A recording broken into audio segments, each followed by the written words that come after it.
Hello, and welcome to day 2 of Topher Reads The Hobbit. When we last left the Hobbit Bilbo, Gandalf, and all of the dwarves, they had just gotten done eating quite a lot of food, and they had sung a song about cleaning up, and Bilbo was sitting in the front room watching Thorin Oakenshield blow marvelous smoke rings, and Gandalf was competing with his own smoke rings. So, let's start again with The Hobbit, Day 2. "Now for some music," said Thorin. "Bring out the instruments." Keely and Feely rushed for their bags and brought back the fiddles. Dory, Nori, and Ori brought out flutes from somewhere inside their coats. Bombur produced a drum from the hall. Bifur and Boffer went out too and came back with clarinets that they had left among the walking sticks. Dwalin and Balin said, "Excuse me, I left mine on the porch." "Just bring mine in with you," said Thorin. And they came back with viols as big as themselves, and with Thorin's harp wrapped in a green cloth. It was a beautiful golden harp, and when Thorin struck it, the music began all at once, so sudden and so sweet that Bilbo forgot everything else and was swept away into dark lands under strange moons, far over the water and very far from his hobbit hole under the hill. The dark came into the room from the little window that opened in the side of the hill. The firelight flickered.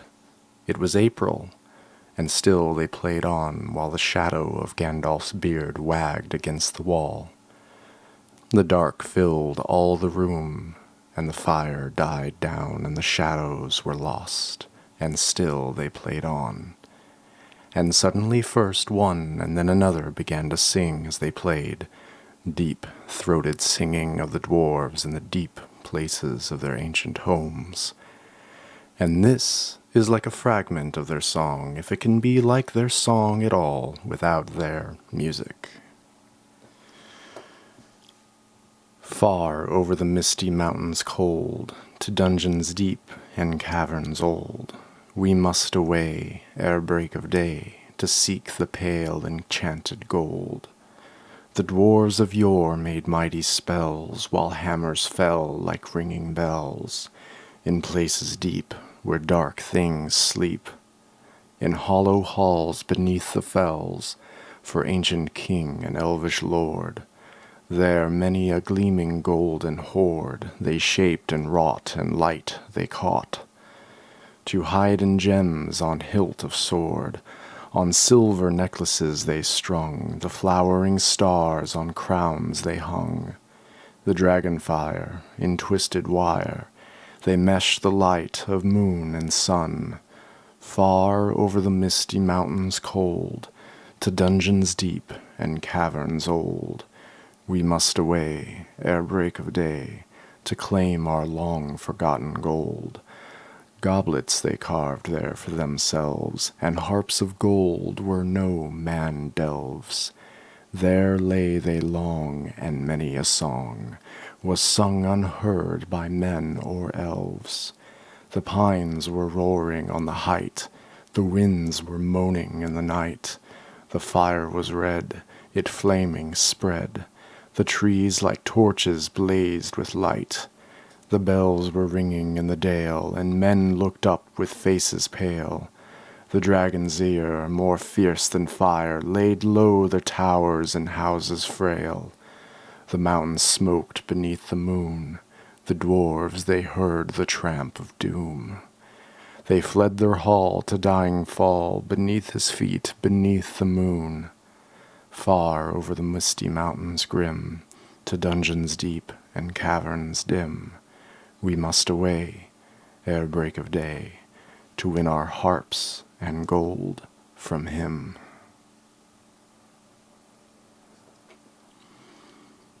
As they sang, the hobbit felt the love of beautiful things made by hands, by cunning, and by magic moving through him, a fierce and a jealous love, the desire of the hearts of dwarves. And then something tookish woke up inside him, and he wished to go and see the great mountains, and hear the pine trees and the waterfalls, and explore the caves, and wear a sword instead of a walking stick. He looked out of the window. The stars were out in a dark sky above the trees. He thought of the jewels of the dwarves shining in dark caverns, and suddenly in the wood beyond the water a flame leapt up. Probably somebody lighting a wood fire, and he thought of plundering dragons settling on his quiet hill and kindling it all to flames. He shuddered, and very quickly he was plain old Mr. Baggins of Bag End under the hill once again. He got up trembling. He had less than half a mind to fetch the lamp, and more than half a mind to pretend to go and hide behind the beer barrels in the cellar, and not come out again until all the dwarves had gone away. And suddenly he found that the music and the singing had stopped, and they were all looking at him with eyes shining in the dark. "Where are you going?" said Thorin in a tone that seemed to show that he guessed both halves of the hobbit's mind. What about a little light?" said Bilbo apologetically. "We like the dark," said all the dwarves. "Dark for dark business. They are many hours before dawn." Of course," said Bilbo, and sat down in a hurry. He missed the stool and sat in the fender, knocking over the poker and the shovel with a crash.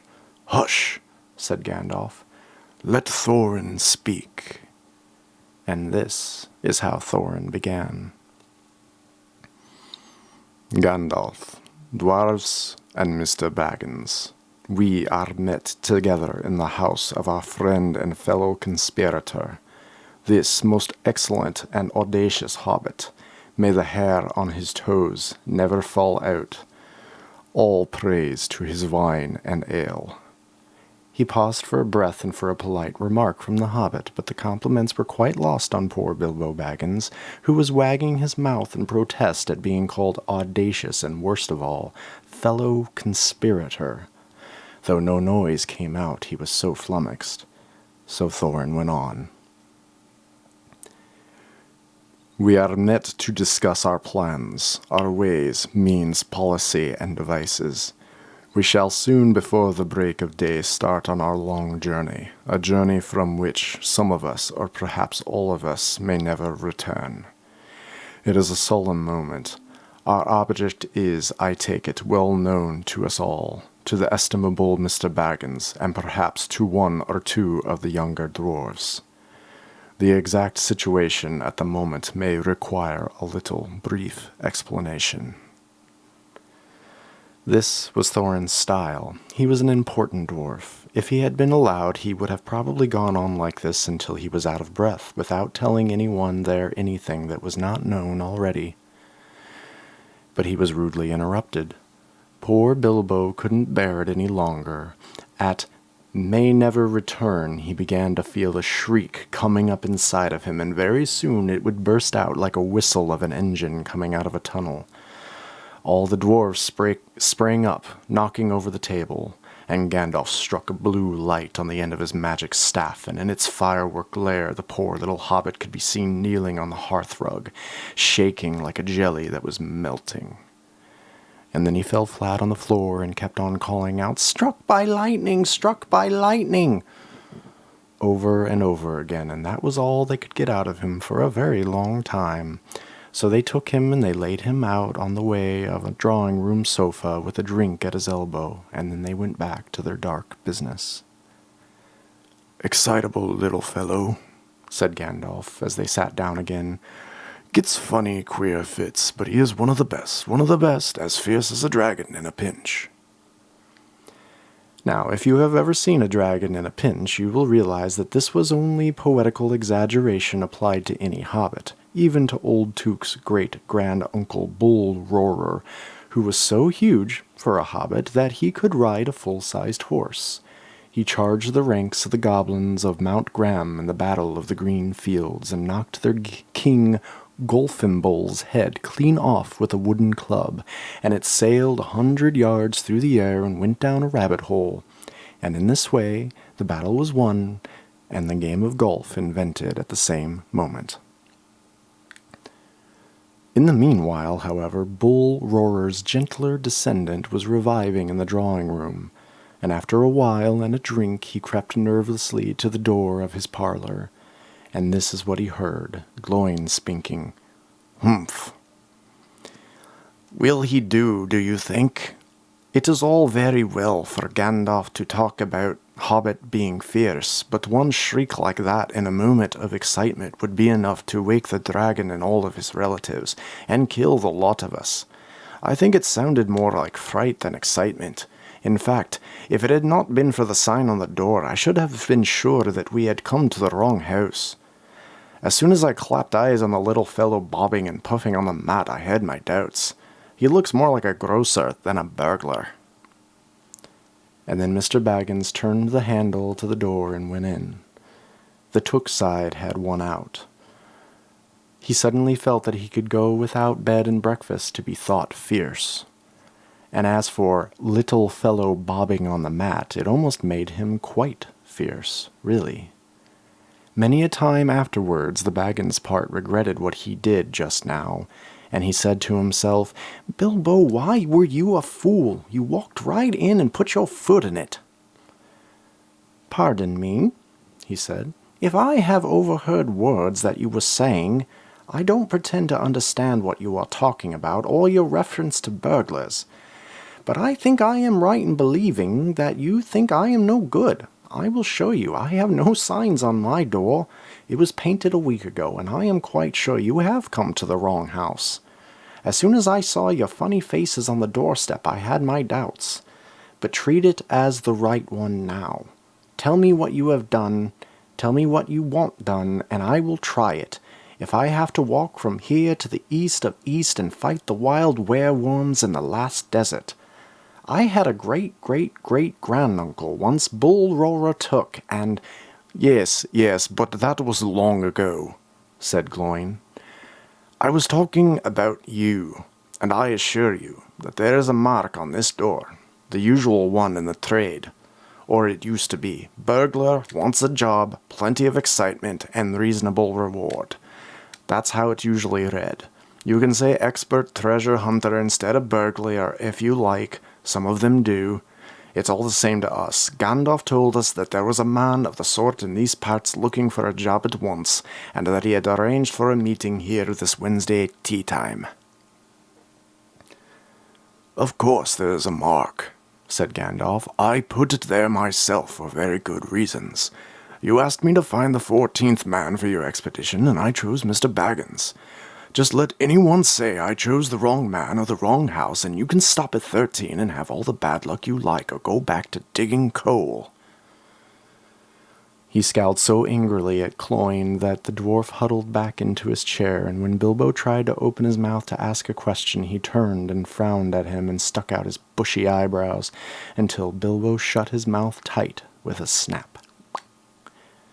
"That's right," said Gandalf. "Let's have no more argument. I have chosen Mr. Baggins, and that ought to be enough for all of you. If I say he is a burglar, then a burglar he is. Or he will be, when the time comes. There's a lot more than him than you can guess, and a deal more than he has any idea of himself. You may all live to thank me yet. Now, Bilbo, my boy, fetch the lamp, and let's have a little light on this." On the table, in the light of a big lamp with a red shade, he spread a piece of parchment rather like a map. "This was made by Thror, your grandfather, Thorin," he said in answer to the dwarves' excited questions. "It is a plan of the mountain."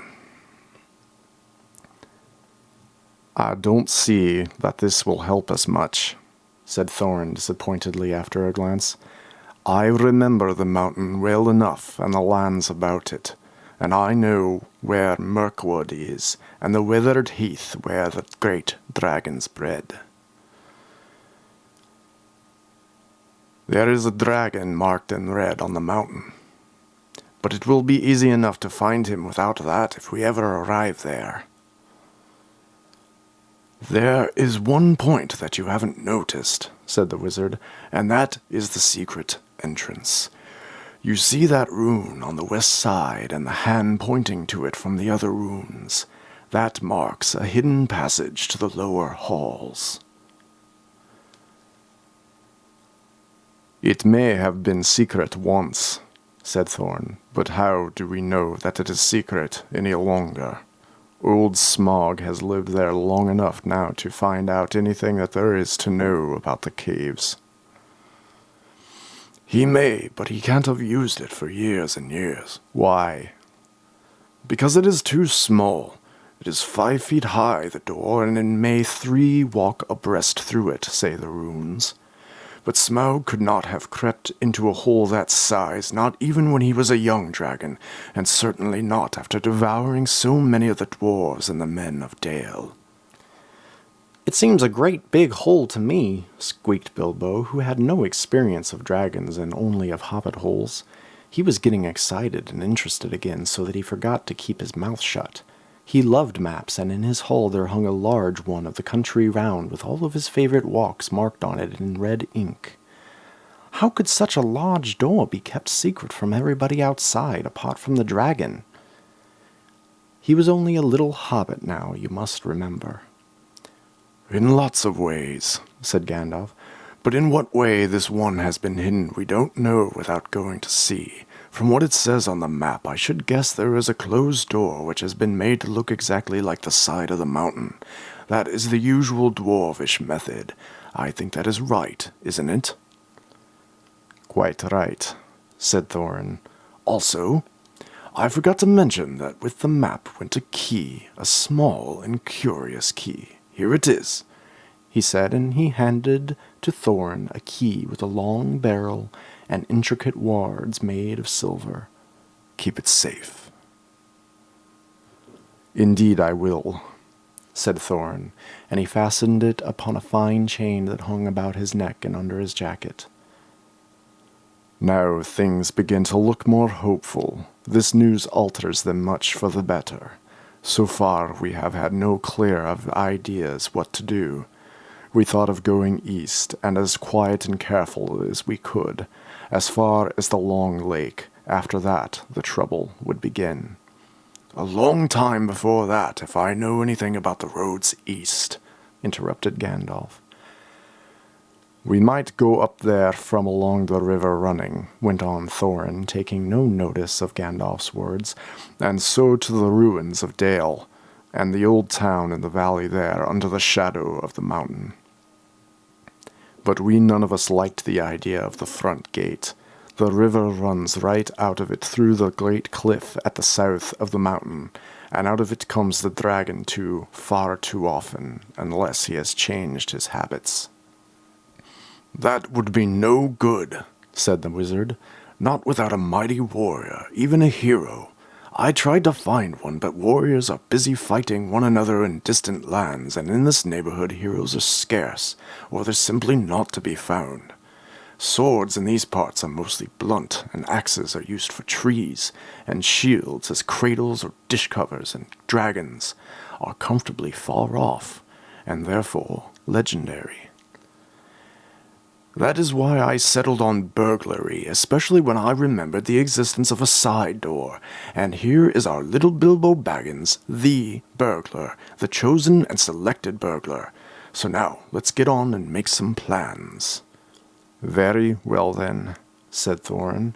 "Supposing the burglar expert gives us some ideas or suggestions." He turned with mock politeness to Bilbo. First I should like to know a bit more about things," said he, feeling all confused and a bit shaky inside, but so far still tookishly determined to go on with things.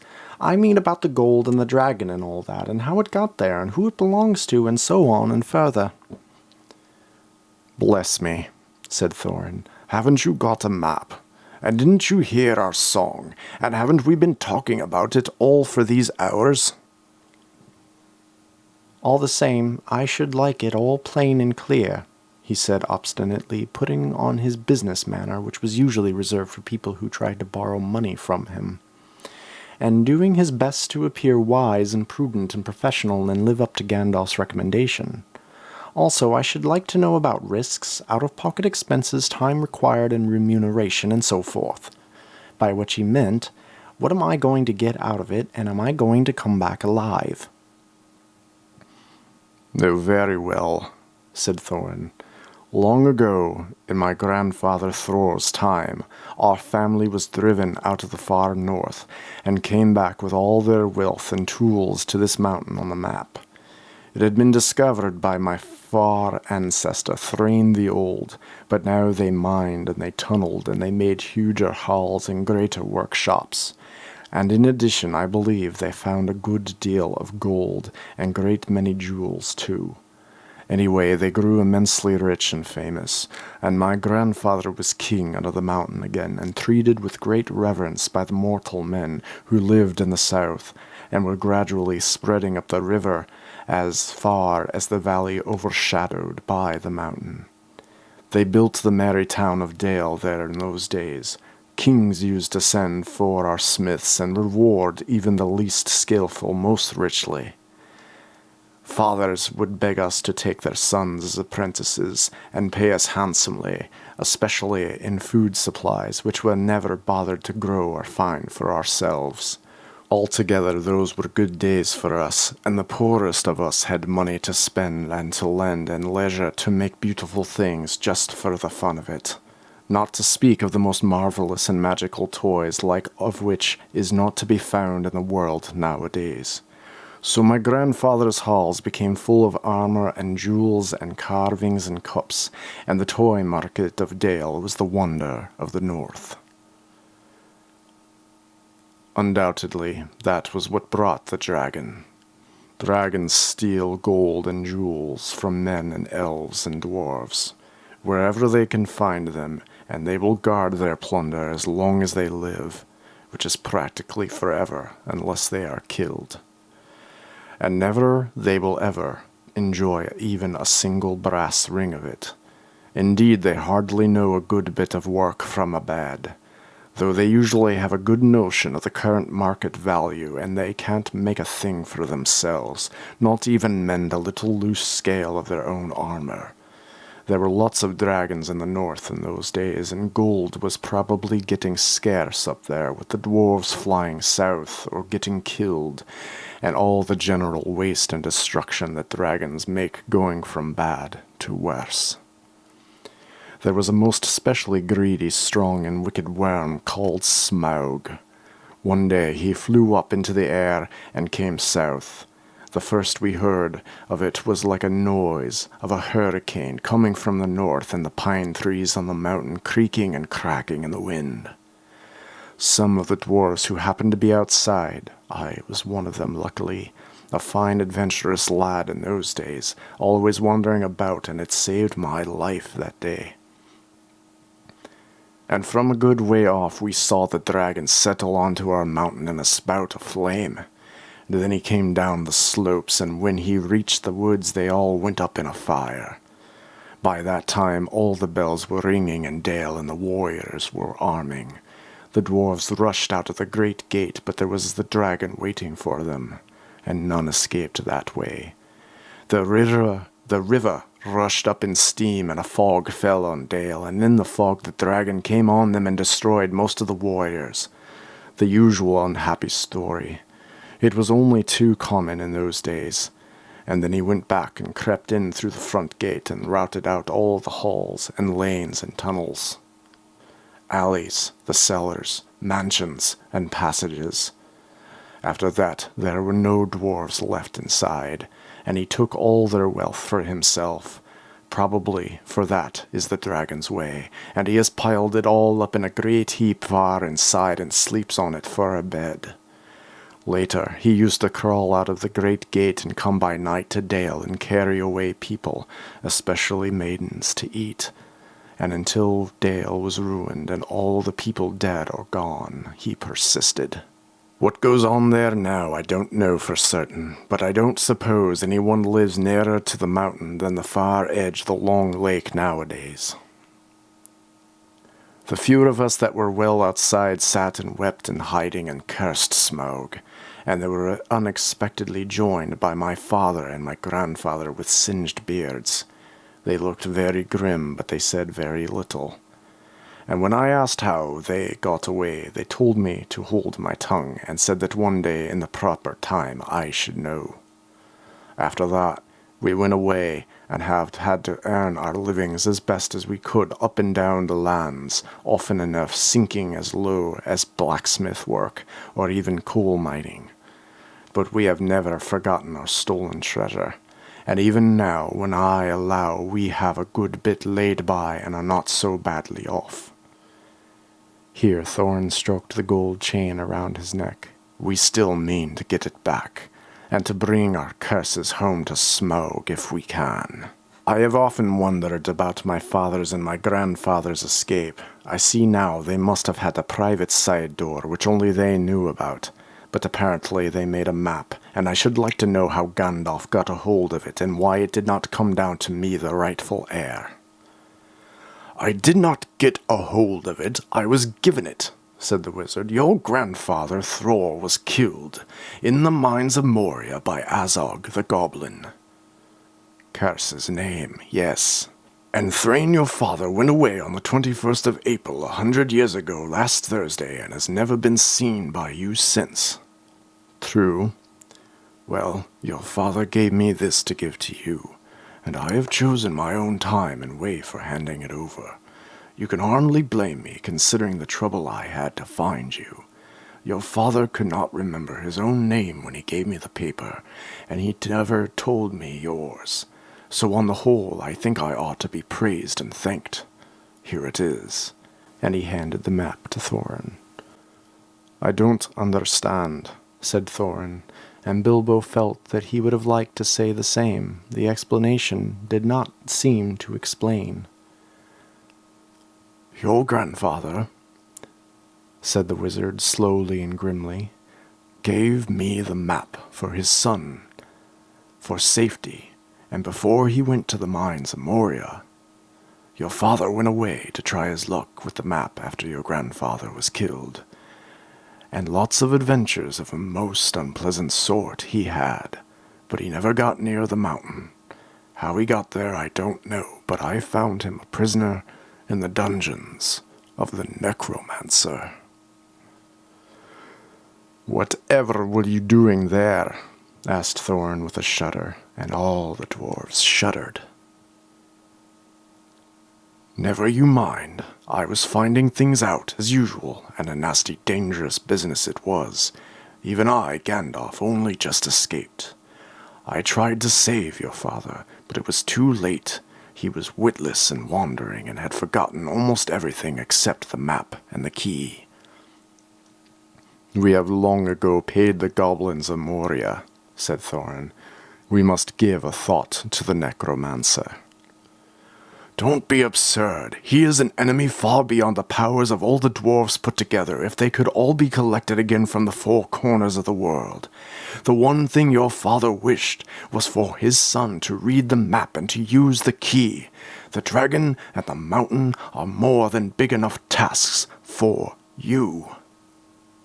And that's where we're going to end it today. I'll try to get these videos out in a more timely manner from here on out. Thanks for watching, and see you tomorrow.